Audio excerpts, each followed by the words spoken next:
With a population of 5 million over a land area of 710 square kilometers, Singapore is densely populated and highly urbanized. Key to Singapore's success? A world-class public transport system that's both high-tech and efficient. A mass rapid transit system forms the backbone of our public transport.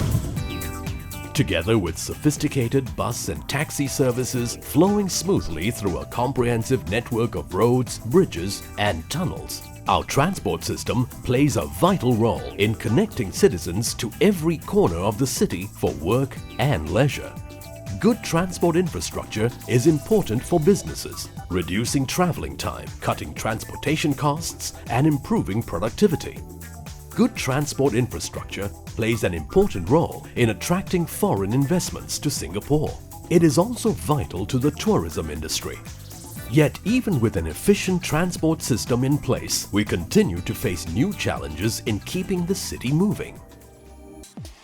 With population growth, rising tourist arrivals, and increased economic activities, we expect daily travel demand will increase significantly to a projected 14.3 million journeys by 2020. Is it feasible to continue building roads to meet this increasing travel demand? Unlike bigger countries, land is an extremely scarce resource in Singapore. Today, 12% of our space is already allocated to roads, second only to housing, which takes up 15%. With other competing demands for land, the scope to expand road networks becomes limited. We may need to build our roads underground in the future, but this alternative comes at much higher cost. Not to mention, underground space will eventually get congested too. Besides, building more roads to deal with congestion attracts what economists call induced or latent demand. Increasing the supply of roads will attract new drivers, and the roads will soon become congested again. Simply building more roads will not solve our transport problems in any sustainable way, because demand for road space is insatiable. The solution then, public transport.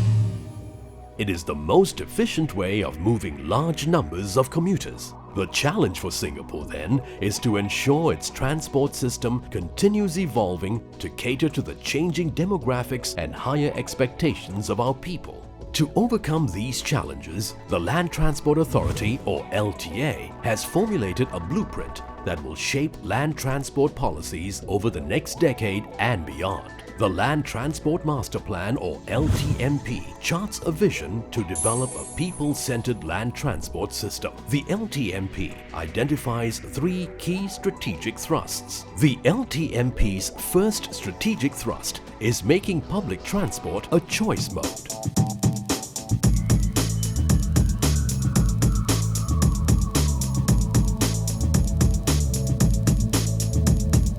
To achieve this, public transport must be a mode of choice, not just for the existing public transport commuters, but also a viable and attractive alternative for those who own cars or who can afford to own cars. This will happen if commuters perceive the net benefits of using public transport to exceed that of private transport.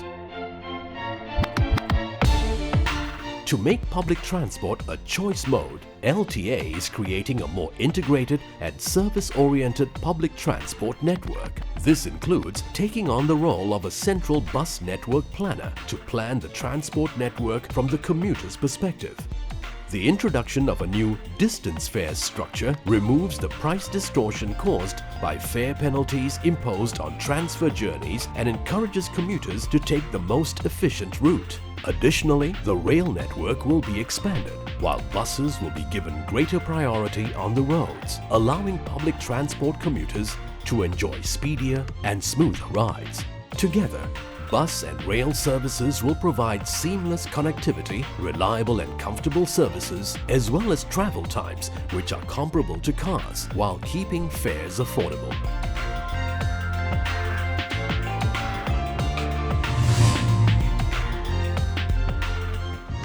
The second strategic thrust of the LTMP is managing road usage. With limited land resources but many competing uses for them, the allocation of land for road space has to be carefully managed. Encouraging a reduction in car dependency is a crucial component of achieving sustainable transport usage in new developments. To keep traffic flowing smoothly, we adopt a holistic package of measures that includes giving priority to public transport, sustainable road expansion, as well as managing demand for road use. Vehicle growth is controlled through the vehicle quota system, while vehicle usage is restrained through the use of electronic road pricing. Besides refining the electronic road pricing and vehicle quota systems, LTA will leverage on technology to manage traffic flow and provide more travel information.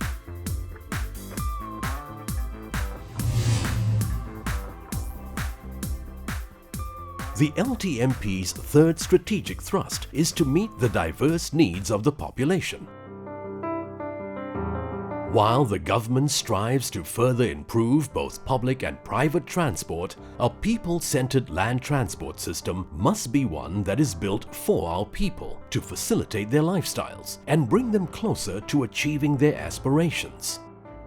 LTA will stay in tune with the needs of our community, including the elderly, people with special mobility needs, wheelchair users, pedestrians, as well as cyclists. Our transport policies will place greater emphasis on environmental sustainability, as well as a high-quality living environment.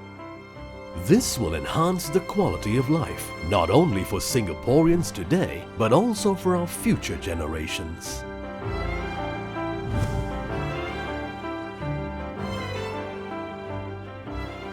Through expanded community outreach efforts, LTA hopes to develop greater knowledge, understanding, and participation from the public in ensuring the land transport system remains viable for a growing population. As Singapore moves into the future, these strategic thrusts will steer the development of a people-centered land transport system. The result, a vibrant, livable global city with a high quality of life and a greener urban environment for everyone. Let's ponder the following questions.